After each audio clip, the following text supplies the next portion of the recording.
नमस्कार.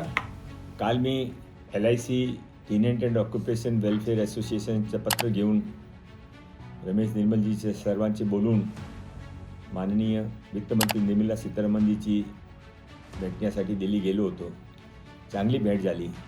माझ्यासाठी आश्चर्य आनंद आहे की न अपेक्षित असा आश्वासन काल माननीय वित्तमंत्रीजीने दिलं. असं बोललं की मंगलजी मला माहिती आहे की आपण 4 वर्षापासून हा फॉलोअप करत आहे. हा विषय जवळजवळ मार्गी लागला आहे. फक्त 2 लहान गोष्टी रिझॉल्व करायला शिल्लक राहिली आहे. ते 1-1.5 महिन्यामध्ये शिल्लक रिझॉल्व होईल आणि ते आपला हा प्रॉब्लेम सुटेल. मी ऑलरेडी खाली माझ्या अधिकाऱ्यांना सर्व इन्स्ट्रक्शन्स दिला आहे.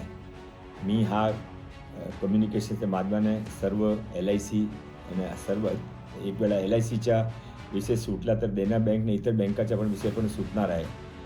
हा बिल्डिंग आहे 100 वर्षपेक्षा जास्त जुनी आहे. बिल्डिंग आहे डिलिपिटेड कंडिशनमध्ये आहे. म्हाडा आणि LICचे स्थानिक अधिकारी काही आपल्या मदत करत नाही आणि या सर्व अंधकारामध्ये एक प्रकाशमान म्हणून माननीय वित्तमंत्री निर्मला सीतारामनजीच्या हा कालची मीटिंग एक नक्की आपल्यासाठी निर्णायक ठरेल. मला आता विश्वास आला आहे की 2 महिन्याच्या आत आपला विषय संपेल. धन्यवाद. मंगल प्रभात. बोला.